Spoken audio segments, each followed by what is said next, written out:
1 Yohanes pasal yang kedua ayat 15, janganlah kamu mengasihi dunia dan apa yang ada di dalamnya.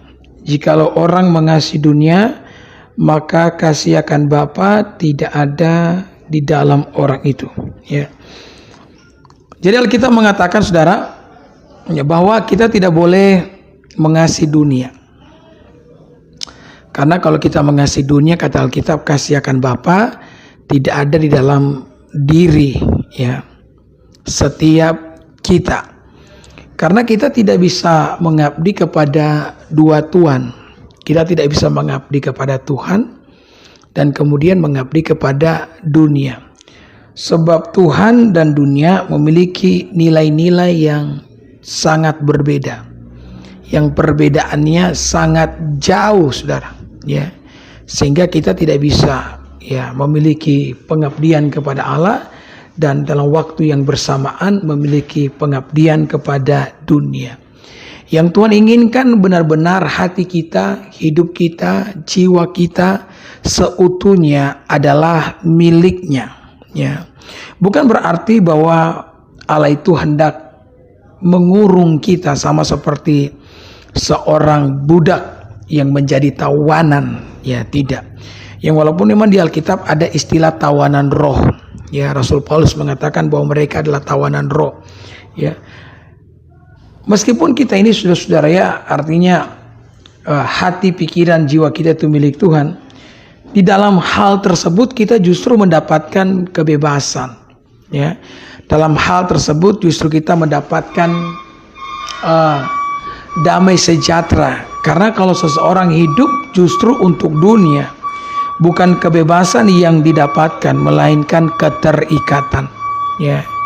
Dunia tidak pernah menawarkan kebebasan kepada kita. Dunia tidak pernah menawarkan sukacita, damai sejahtera, tidak ada. Ya, memang ada kenikmatan di dalam perkara dunia, tapi setiap kenikmatan yang dinikmati oleh setiap orang akan berujung kepada penindasan. Orang tersebut akan terikat dan akan berujung kepada kebinasaan.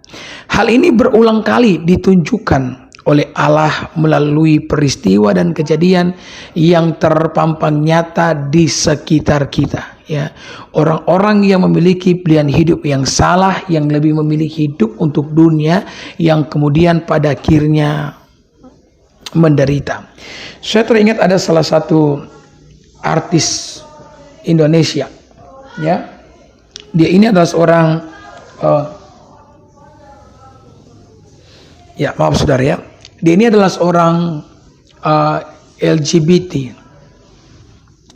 Saya ingat dia menyanyi lagu Mengapa Aku Begini. Saya ingat lagu itu, ya. Saya lupa siapa namanya. Tapi selama dia hidup, dia benar-benar mempraktekkan kehidupan LGBT. Ya, dia benar-benar dari seorang pria menjadi seorang waria. Saya tidak tahu, ya, kalau dia operasi kelamin atau tidak. Tapi dia punya seorang pacar, dan pacarnya itu bule, saudara, dan ganteng, ya. Sehingga orang-orang menjadi pada heran dan bertanya kepada pacarnya, apa yang membuat kamu begitu jatuh cinta dengan dia, ya. Orang ngomong. Dan yang kemudian, saudara-saudara, dia kena penyakit, ya, yang orang Indonesia ini, yang pria jadi waria. Penyakitnya itu HIV/AIDS, ya. Saudara, kita perlu tahu lah bahwa iblis itu sebenarnya tidak ingin kita bahagia, loh. Makanya untuk setiap kenikmatan dunia yang diberikan oleh setan kepada kita, di sana akan ada harga yang akan engkau bayar. Dan saya mau kasih tahu bahwa harga yang akan engkau bayar itu jauh lebih besar daripada kenikmatan yang setan tawarkan.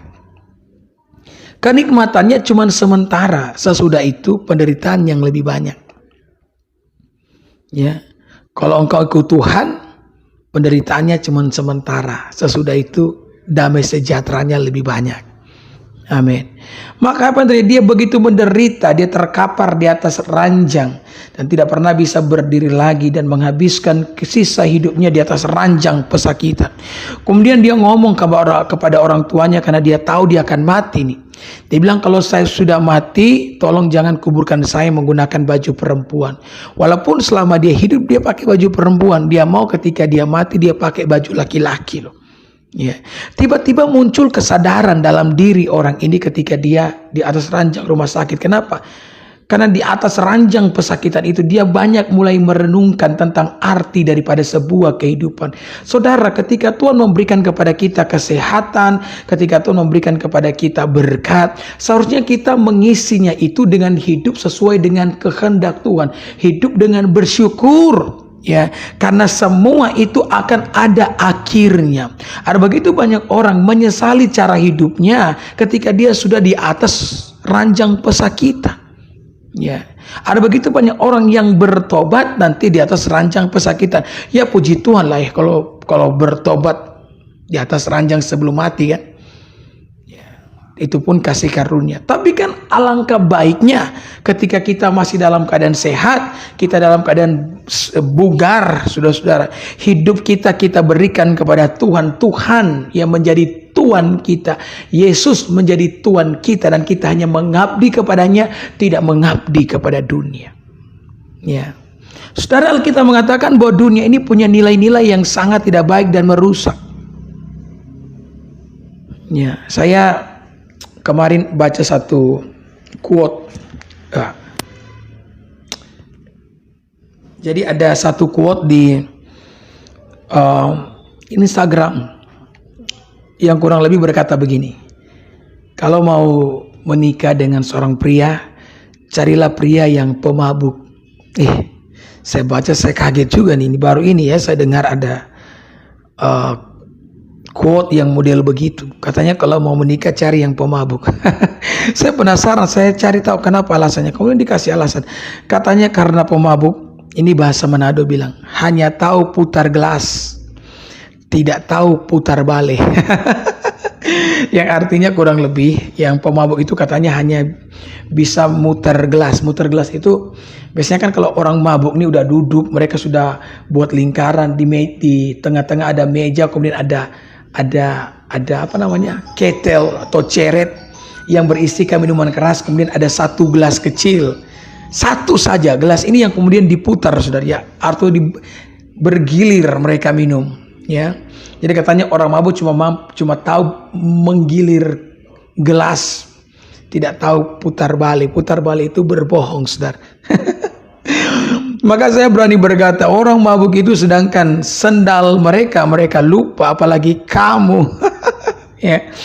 Tapi inilah nilai-nilai dunia. Sudah tahu enggak, nilai sekarang orang-orang itu kayaknya tidak peduli deh mana benar mana salah. Yang penting viral, mereka ikuti. Betul enggak? Sekarang kan rasanya antara benar dan salah tidak menjadi persoalan. Yang penting itu viral. Kemudian orang-orang berkata, toh semua orang melakukan hal yang sama. Ya.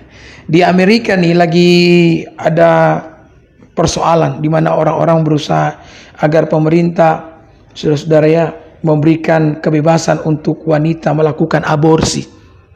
Bahkan orang-orang yang mendukung aborsi mulai masuk ke dalam gereja dan mengganggu orang-orang yang lagi beribadah sambil mengangkat spanduk-spanduk tentang kebebasan untuk aborsi. Kemarin-kemarin kan kebebasan LGBT, hubungan sesama jenis, dan itu telah disahkan oleh pemerintah sehingga kawin sejenis tidak jadi masalah lagi di Eropa sana kan. Nah sekarang aborsi, ya ini nilai-nilai dunia, ya.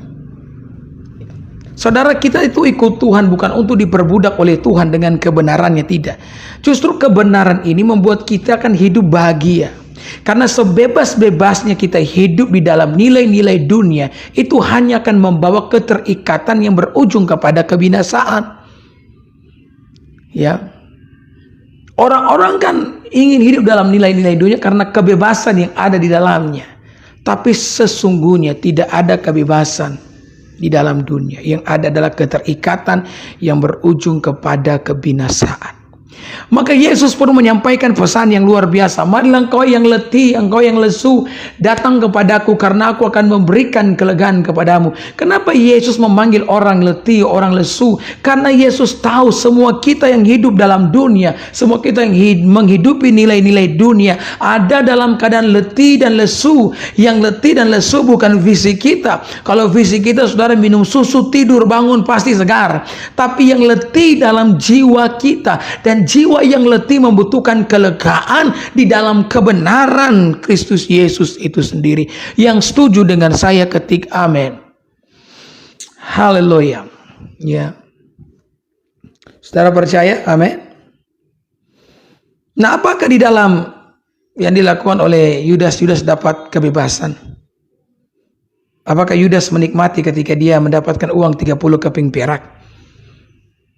Apakah Yudas mampu bersenang-senang dengan 30 keping perak setelah menjual Yesus? Ya, saya tidak baca Alkitab, ya Yudas happy, senang, dan memulai perjalanan mengelilingi dunia dengan 30 keping uang perak yang dia punya. Tidak, kita mengatakan dia menyesal kok. Ya, bahkan dia berusaha mengembalikan uang tersebut kepada pemilik aslinya. Tapi kemudian uang itu dibuang karena itu uang darah. Rasa penyesalan seperti noda yang telah mengering di dalam jiwanya Yudas. Maka Yudas yang tidak tahan dengan itu, dengan dakwaan, dengan rasa bersalah, dengan beban dalam jiwanya, maka lebih memilih menggantungkan diri. Orang kalau menggantungkan diri, itu tanda orang-orang tersebut telah ada pada titik depresi yang tertinggi. Sehingga dia tahu bahwa tidak ada jalan keluar untuk masalah yang dihadapinya. Sehingga dia lebih memilih untuk menyudahi semua penderitaan itu dengan cara bunuh diri. Ya. Dengan matinya Yudas membuat kita menyadari satu hal, bahwa dunia tidak akan pernah memberikan kebebasan kepada saudara. Dunia hanya memberikan keterikatan. Karena kebebasan yang sejati pada saat kita mencintai Tuhan dengan segenap hati kita, mencintai kebenarannya, hidup di dalamnya dengan penuh keyakinan iman. Ya, mungkin engkau berkata, Bapak Pendeta, tapi hidup dalam kebenaran, mencintai Tuhan itu benar-benar ya menderita. Ya memang, saya tidak bisa menyangkal itu.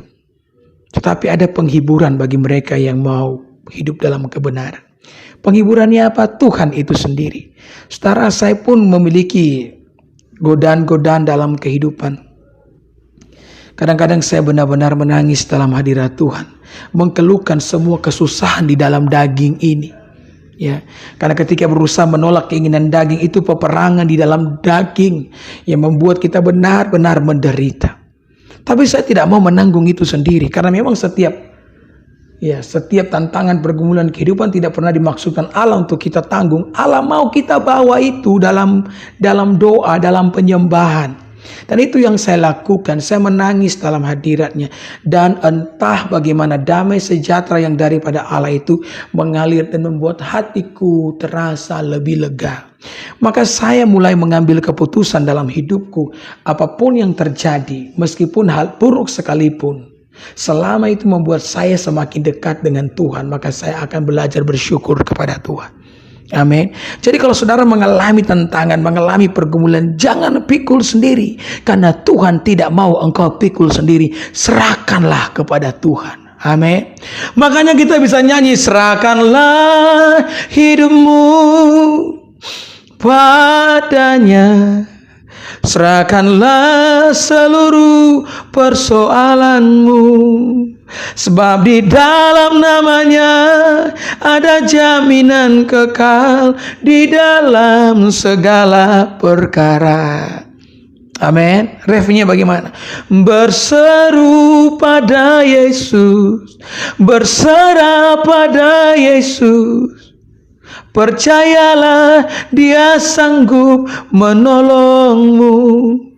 Berseru pada Yesus, berserah pada Yesus, Dia akan memberi kedamaian abadi. Haleluya.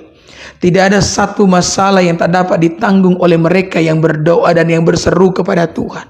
Seberat apapun pergumulan itu, kalau engkau meletakkannya di kaki Tuhan, maka janji Tuhan engkau akan merasakan damai yang abadi. Mungkin masalah itu belum lenyap, masalah itu masih ada, tetapi entah bagaimana sulit untuk dijelaskan, hatimu akan tetap penuh dengan damai yang abadi. Haleluya. Haleluya. Saudara, karena hidup ini bukan bicara,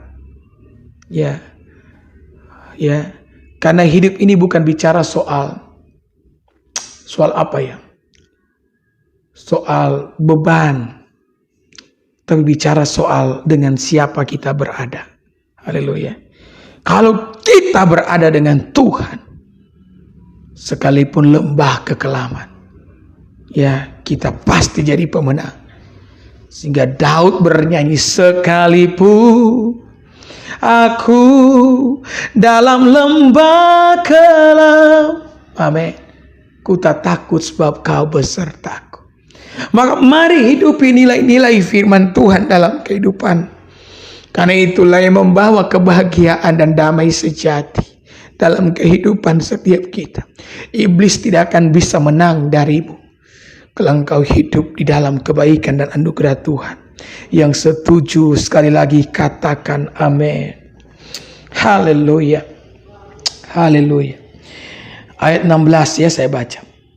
Sebab semua yang ada di dalam dunia, yaitu keinginan daging dan keinginan mata, serta keangkuhan hidup, bukanlah berasal dari Bapa, melainkan dari dunia. Jadi perhatikan apa yang dari dunia. Keinginan daging, keinginan mata, serta keangkuhan hidup. Keinginan daging itu ada banyak. Apa saja pendeta? Galatia 6, Galatia 5, ayat 19. Perbuatan daging telah nyata. Percabulan, kecemaran, hawa nafsu. Ini top paling atas nih. Percabulan, kecemaran, hawa nafsu. Ayat 20. Penyembahan berhala, sihir, perseteruan, perselisihan, iri hati, amarah, kepentingan diri sendiri, percederaan, roh pemecah. 21. Kepentingan diri sendiri, dan kemabukan pesta pora. Terhadap semuanya itu kunasihatkan kamu, seperti yang kubuat dahulu, barang siapa melakukan hal yang demikian, ia tidak akan mendapat bagian dalam kerajaan sorga. Jadi kita harus menanggalkan keinginan daging kita. Hal-hal yang tidak disukai oleh Tuhan ditanggalkan. Agar ada damai sejahtera yang daripada Tuhan. Banyak orang Kristen tidak bisa mengalami damai sejahtera karena walaupun mereka menyembah Tuhan, mereka tidak hidup di dalam Tuhan. Saudara, yang paling pokok itu hidup di dalam Tuhan. Itu yang paling pokok. Bukan berarti menyembah Tuhan tidak penting. Menyembah Tuhan itu penting. Saya rasa dalam hidup saya, kalau saya tidak menyembah Tuhan, rasanya saya mau mati aja. Karena berat, seperti lagu bilang, berat bebanku. Ada yang bilang hidup itu lebih keras dari batu. Betul, hidup lebih keras dari batu karang, saudara-saudara. Maka saya tidak mau hidup sendiri, saya mau hidup dengan Tuhan. Dan orang yang hidup dengan Tuhan adalah orang yang mengandalkan Tuhan. Bagaimana kita mengandalkan Tuhan adalah dengan hidup dalam penyembahan. Amin, Tetapi kalau kita hanya menyembah Tuhan kemudian tidak hidup di dalam Tuhan, itu juga salah. Maka selain menyembah Tuhan, kita harus hidup di dalam Tuhan. Karena keinginan daging, kemudian apalagi keangkuhan hidup. Tuhan tidak suka dengan orang yang angkuh, orang yang sombong, orang yang tinggi hati. Saudara, yang namanya kesombongan ini tidak perlu diajar. Orang-orang itu kan, kesombongan itu sepertinya sebuah bakat alami. Semua orang hidup ketika lahir dalam dunia itu penuh dengan kesombongan. Kalau saudara hidup dengan kesombongan, saudara sementara menempatkan dirimu sebagai musuh-musuh Allah. Karena Alkitab mengatakan bahwa Tuhan menentang orang-orang yang tinggi hati. Tidak ada orang yang tinggi hati yang mendapatkan perkenanan di hadapan Allah. Tidak ada. Hanya mereka-mereka yang rendah hati. Kenapa Adam dan Hawa terbuang dari Taman Eden? Karena tinggi hati. Kenapa Nuh jatuh dalam pencobaan ketika saudara-saudara turun dari Batra? Karena tinggi hati.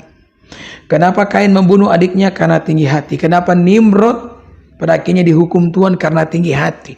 Jadi dari kitab Kejadian, bahkan awal-awal kitab sudah dijelaskan tentang tinggi hati, tentang kesombongan. Tuhan tidak suka dengan keangkuhan hidup. Makanya kalau hidup jangan terlalu angkuh. Amin. Kadang-kadang kan orang zaman sekarang begitu angkuh dengan barang-barang branded yang dipakai. Barang-barang mahal. Tidak masalah sih saudara pakai barang yang harganya puluhan juta, ratusan juta. Tapi kalau saudara menempatkan harga dirimu terhadap semua barang yang kamu pakai, bahaya. Karena barang ini, harta kekayaan ini bisa hilang dengan sekejap tanpa diduga-duga. Ada begitu banyak gadis-gadis pelakor yang ternyata dulunya berasal dari keluarga yang kaya raya. Ketika terjadi kebangkrutan, keluarga susah. Nah, karena sudah dari kecil terbiasa dengan barang-barang branded, dengan hidup mewah, maka ketika mengalami kesusahan tidak bisa menerima kesusahan tersebut. Maka apa yang terjadi? Dia berusaha mempertahankan hidup glamor, hidup mewah tersebut dengan cara apapun, termasuk menjadi wanita simpanan para pengusaha. Dan ini banyak terjadi, saudara-saudara, ya. Kalau ya masuk gereja, kalau tasnya ratusan ribu digandeng di sini, di bawah kan, masuk gereja nih. Tapi kalau tasnya harga jutaan, itu tali tasnya digandeng di sini, jalannya begini. Jadi kalau masuk gereja, ya orangnya belum kelihatan, tasnya duluan yang masuk di pintu. Gangguan hidup. Bapak-bapak, ibu-ibu yang mendengarkan saya, jangan ajari anakmu untuk hidup dalam kesombongan. Ajari mereka untuk hidup dalam kerendahan hati. Karena kalau mereka tumbuh dalam kesombongan, berarti saudara sementara mengajari mereka untuk menjadi musuh-musuhnya Allah. Alkitab mengatakan, berbahagialah orang yang rendah hati karena mereka akan ditinggikan, dan celakalah orang yang tinggi hati karena mereka akan direndahkan. Sebab kerendahan hati adalah awal, ya, daripada peninggian, sementara tinggi hati adalah awal daripada sebuah kejatuhan, ya. Maka mari kita mau hidup rendah hati di hadapan Tuhan dengan mengasihi Tuhan, dengan mencintai Tuhan. Alkitab juga mengatakan di sini mengenai keinginan mata. Nah, keinginan mata juga ini parah nih, ya kan? Dan semua kita baik pria maupun wanita punya keinginan mata. Kalau pria mungkin ya keinginan mata jatuh kepada perempuan, sementara perempuan atau ibu-ibu jatuh kepada barang-barang, ya kan? Ibu-ibu kan tidak boleh lihat ada barang diskon. Kalau lihat barang diskon itu tidak bisa tidur satu malam tuh. Sepanjang malam mikirin, ya besok mau beli. Ya. Ini Alkitab mengatakan mata adalah pelita tubuh. Jika matamu gelap, maka gelaplah tubuhmu. Kenapa? Karena dalam tubuh kita ini punya keinginan-keinginan jahat yang tak dapat kadang-kadang dibendung kalau bukan Tuhan yang bendung. Ya, maka kita harus menggunakan mata kita dengan bijak, memandang ke tempat yang tepat agar tidak membangkitkan sesuatu yang salah di dalam diri setiap kita. Karena begitu banyak anak-anak Tuhan yang kalau dipikir-pikir tidak mungkin jatuh dalam dosa, karena mereka memiliki kekuatan spiritual yang besar, tapi karena mereka tidak mampu menjaga biji mata, akhirnya mereka jatuh ke dalam dosa. Ya, orang yang tidak bisa menjaga biji matanya itu bisa terlibat dalam masalah yang sangat berat, bisa dililit oleh pergumulan yang sangat berat, ya. Contohnya kan Daud itu kenapa dia jatuh dalam dosa? Karena mata. Dia melihat istri orang. Padahal sebenarnya Daud ini dia bisa menikah dengan banyak wanita, karena tidak ada aturan bagi seorang raja untuk memiliki satu orang istri. Karena anaknya juga Salomo pada akhirnya menikahi 1000 wanita, saudara. Ya, tidak ada aturan waktu itu. Tapi kenapa pilihannya harus jatuh kepada istri orang? Gitu kan? Hati-hati loh. Kadang-kadang dosa ini sulit, ya. Makanya saya mengatakan bahwa dosa itu melumpuhkan pikiran dan akal sehat, saudara. Ya. Sama juga di Taman Eden itu kan sebenarnya, saudara, ada banyak sekali pohon yang buahnya dapat dimakan. Kenapa harus pohon terlarang yang dimakan buahnya? Ya. Sebenarnya Tuhan kasih kebebasan bagi kita untuk memilih apa yang baik. Kenapa kita harus memilih sesuatu yang membawa malapetaka bagi kita? Ya. Daud bisa saja ya mengambil wanita, gadis Israel yang lain. Kenapa harus jatuh hati dengan istri orang? Berawal dari mana? Mata. Jadi dosa tidak pernah pandang bulu. Ya. Maka penting bagi saudara untuk menjaga matamu agar engkau hidup di dalam jalannya Tuhan. Akibat persinahan yang dilakukan oleh Daud, Daud menuai banyak sekali masalah. Ya, anaknya sendiri, anak darah dagingnya bangkit melawan dia. Daud mengalami kesusahan dalam pemerintahan, banyak sekali kesusahan. Yang dimana semua kesusahan itu berawal ketika Daud tidak mampu menjaga biji matanya. Ya, maka jaga mata kita, memandanglah ke tempat yang tepat, ya, agar saudara mengalami kemurahan dan kebaikan Tuhan. Amin.